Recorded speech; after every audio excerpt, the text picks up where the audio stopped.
Chapter 19. Walk of Shame. Third dark day of Cantle, 819. 27 days until Sown. Sinbel has not asked to speak to me again, and though I am surrounded by Druids, I have never been more alone. Sinbel's people have been given their tasks, so no one is left to voice their hostility toward me. Only Arthmael, Ysela, and I are left at camp. Judok leads a pack of horses into camp. The horses walk right in front of us and rear up. The flax from their backs fall to the ground as each changes back into a druid. Just because you two have to watch him doesn't mean you can't store these bundles, Judok says. No need to be idle while everyone else works.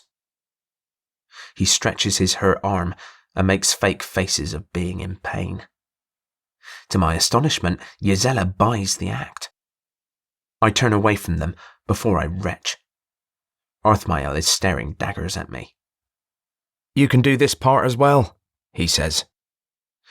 I would, but you've locked my arms in iron, and true druids like me have vowed to avoid using the cursed metal. You're horrible, Ysela says, as she pulls away from Judok. He shoots me a small triumphant smile before ordering his druids back to the fields. As one, they change into red kites and soar off to the east. I at least take my vows seriously. Watch him while I open up the storage room, Ysela says, stomping up the hill. Feel free to try to run. I need practice for the Gueri at the moot. You need to practice against an unarmed and bound opponent. Your chances don't sound all that promising to me. I plop down across from him and stare at the yellow seed pods on still green stalks. Ysela returns, and they spend the rest of the morning stuffing the bundles in orderly rows. Clear out your homes, Sinbel announces after lunch. We leave as soon as the flax is safely stored. My brethren mill about in this happy time, waiting for Sinbel to give the word to seal up the camp. What is it like, having that camaraderie? Sinbel and Judok take their places in front of the druids, facing the now empty homes underneath the hills. They begin intoning in the guttural old tongue. The ground beneath us begins to quiver, as if awakening.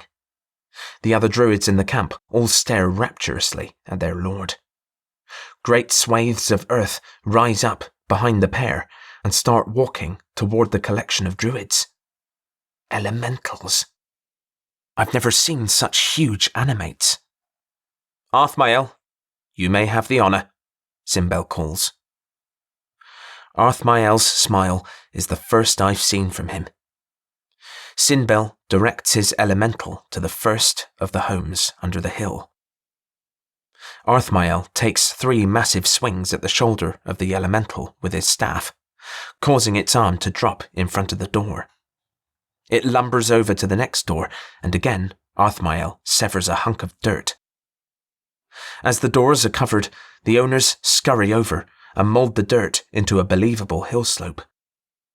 After the 2 elementals are dispatched and the doorways hidden, the druids sprinkle the slopes with clover seeds. Sinbel and Judok now call forth a wind and water elemental, and as they collide, the water gently sprinkles the hillside.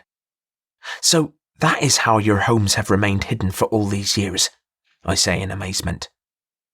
Yes, and we're fortunate that the Dark Lord didn't find us this year, Ysela responds. Why would he want to? Your hospitality is lacking. I raise my arms high enough for the manacles to slide down, revealing my rashes from the rusty irons. Are you looking for sympathy? Better than one of Arthmael's concoctions.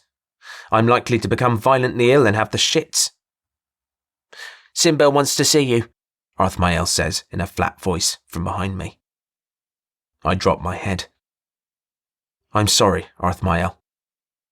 He walks past me without breaking his stride. Ysela shakes her head at me. Some guests aren't worth having. Pray that we will find our camp undisturbed when we return next year, Simbel says. It is a simple way to end the ceremony.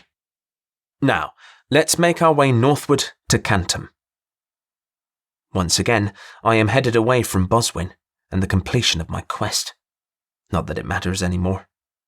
The Nine are as likely as not to expel me from their order. For the first time, I consider what I will become, if not a druid. Simbel and I are the last to leave camp, save for Arthmael and Ysella. Simbel motions them to join the rest of his band. Once they are out of earshot, Simbel motions me to him. I see you still wear the amulet. I could hardly take it off without your guards noticing. I mean only that this is a good indication of your intent, Simbel says, agreeably. I remain silent and keep my eyes on the wagon in front of me. He locks me in irons and then tries to act like we're friends. Have you ever been to a council meeting before? No. Last year, Loris was elected as our head druid. Boswin could have very easily had the top spot. We were practically begging him to take it. But your mentor has always chosen to be unknowable, even when there is no cause for it. He glances at me sideways, waiting for me to say something. I continue our leisurely pace. Friends do not place another in rusty iron shackles. Perhaps age has caught up with him at last, and he has started to go daft, like all the old ones eventually do. That is an interesting tale, Master Bard, I say in a flat voice. He sizes me up again, as if to determine what tactic to try next. Has Boswin taught you the druid laws? He didn't have to. I've known them long before I was a man. Then you know that if the council votes for it, any oath sworn to another druid, even if it is sworn to one of the Nine, can be set aside. Yes. When we arrive, I will ask Boswin to release you from your oath. If he declines, the Nine will vote on whether you should keep crucial information from us. I doubt that even Caradoc will support his old mentor in this. So you see, it is not a question of if, but when you tell me what I need to know. Tell me now. The irons will come off, and you will enter as a druid in good standing. If you refuse, you will force the Nine to act, and you will be disgraced. He places a hand on my chest, stopping us both. You are still very young. You have great power, and you could go very far in our order. Your choice of when to speak will decide your future. The 3 rules of the Druids, as set down by Brannock the Burly, are 1. Not to kill without cause, 2. To favour no one creature over another, even humans, and 3. Not to use iron, for it causes a blight upon the earth. So you do know the rules. I am a respectable druid, and I can prove it. How? I raise my forearms up again to reveal the abrasions on my skin. Several spots are becoming infected. I bear the blight from the irons upon my skin. When did you stop being a druid? Begone, betrayer of oaths. Simbel jerks his head, signalling my jailers to resume their duties. Simbel is a very reasonable man, Ysella says. How can you upset him so quickly? Talent. Well before sunset, we encounter a warband of 60 white-haired Koratani moving south along the road. Their hair, treated with chalk and lime water, can only mean that they are off to battle. Relieved that the attention will not be focused on me for once, I angle my walk to within earshot of Simbel. Girthsid, what are you doing so far south? He asks. I want to add more heads to my collection. Girthsid is a hulking brute, astride a miserable-looking moor-pony. He wears a long sword at his side, and a woad-coloured long shield strapped to his back. His hair resembling a white hedgehog. There are 3 heads tied around the horse's neck. 2 are aged, but well preserved. The 3rd is much more recent. Is that your Uncle Soren's head? Simbel asks, disappointed. Soran was always very clever. It was important that I be gifted with his cunning. You stopped killing the Ordivices, only to turn on your own kin? They are kin no longer. My men and I have been expelled from the clan. So you have come south to avoid your family? We Koritani do not run like scared rabbits. We aim to kill black wizards. I am fearsome, with weapons, and now I must strengthen my mind. Morin, bring whatever spare amulets you have, Simbel calls. A nervous blonde-haired kid comes running to Simbel's side. Here they are, he says, as he displays his 3 amulets. Gurthsid, the Black Lord and his minions can control yours and your men's minds. Make more amulets like these from the rowan tree. Once everyone in your band has one, you can attack, but not before. Gurthsid laughs. Funny Druid. Most of my men have at least one other mind, see? He draws his hand back toward his men and their trophy heads.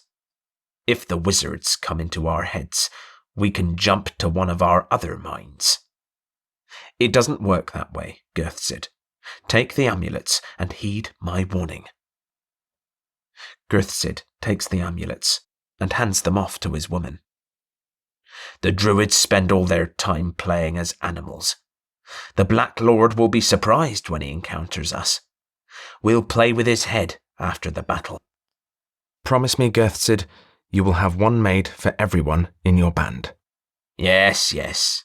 Let the Druids flee, and Gurthsid's raiders will set things right. Simbel swallows whatever his next directive was going to be. Good hunting. He motions for us to clear the road and let the warband pass. Arthmael morphs into a raven and soars into the sky. He is back in no time with the amulets in hand. They dropped these in the grass as soon as they were out of sight. Simbel leads us up into the hills. Arthmael, Ysella, and I are the last in the procession. No one wants to be near me and my sour mood. These iron manacles represent Simbel's shame, not my own, I repeat to myself. I swore to uphold my vows. I don't think Simbel is a bad man. He fights for the Druid cause, but he expects me to roll over and submit to his authority. I wish to be a Druid because the cause is right, but I refuse to become another man's pawn. I raise my arms to move the rusty iron off my rashes. Are your arms bothering you? Ysella says from behind. I have no idea how she managed to close the distance between us without me hearing her. No, only the iron causes problems, not my arms. Grummy, I don't want to fight. Good, because you'd have a distinct advantage over me. She doesn't take the bait. I swallow my anger. Sorry, I'm a little frustrated. Well, you could solve this whole... You know what? I said I didn't want to fight, and I'm tired of fighting with those who are on the same side as me. Yeah, I'm sorry too. I'm just a little... Frustrated? She finishes. She smiles at me. That's the Grami I remember, from Lugnaza. I doubt this next gathering is going to be as much fun. It's a shame. The Druid Moot is my favourite. I've never been to one. Don't get me wrong, I like Beltane, Lugnaza, and the rest well enough, but this is the only gathering of Druids for Druids. There's none of the, pardon, Miss Druid, can you bless this or heal that? Wow, you're a terrible person, hating those hard-working farmers.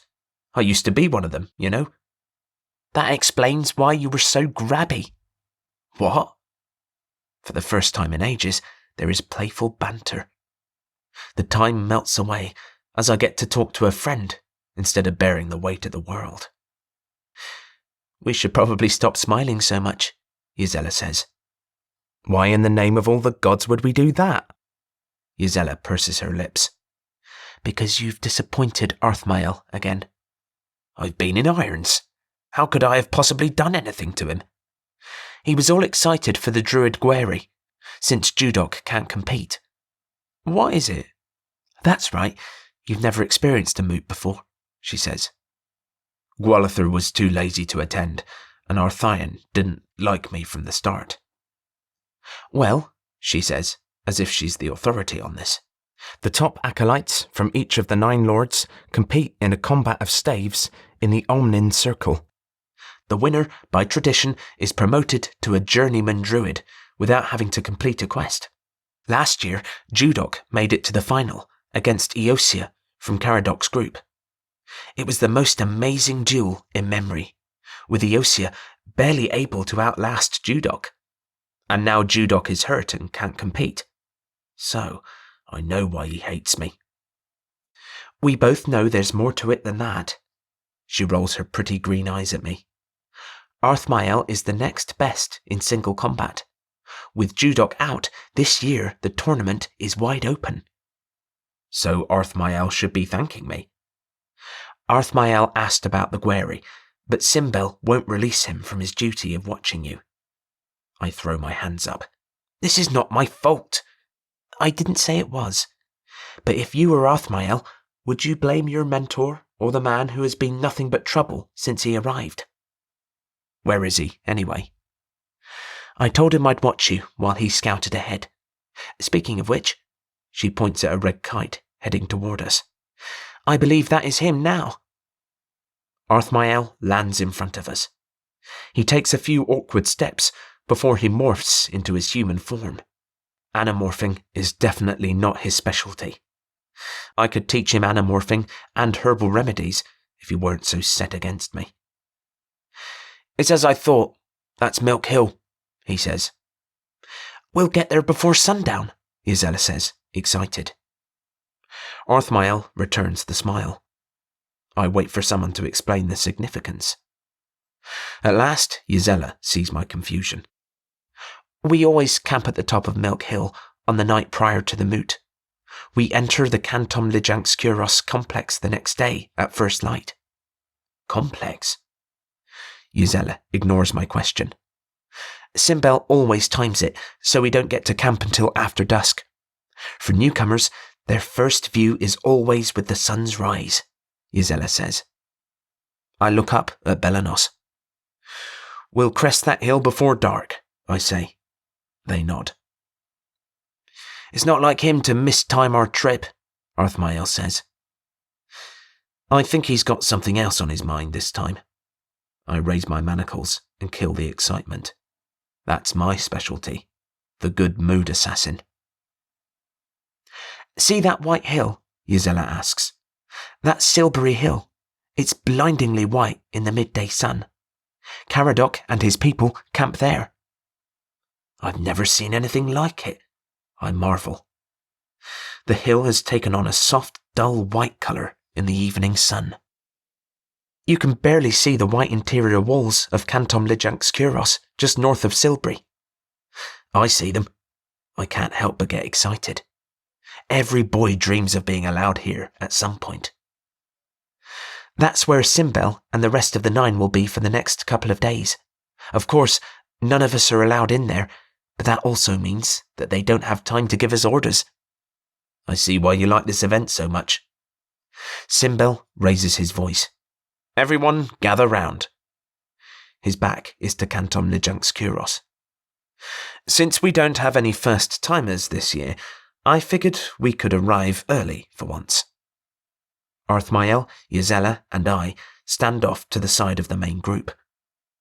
Part of me wants to shout that this is my first time, to contradict Simbel, but I hold my tongue. As Belanos's fiery orb sets, the colour of Silbury Hill changes every couple of breaths. What was white has faded into a yellow-white, through all the shades of orange, and now it's moving steadily through the reds. Just before sunset, the hill takes on a grey sheen, almost like iron, before it surrenders to the darkness. I shake my head and blink several times.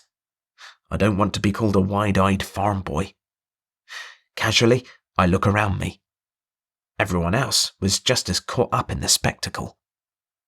I try to place my arm over Yzella's shoulder until I'm reminded that it's bound with cold, hard iron. For all the beauty, I'm still a prisoner.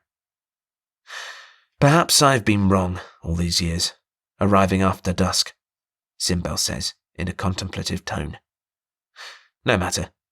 We will still enter Canton at first light, as always. Enjoy this night.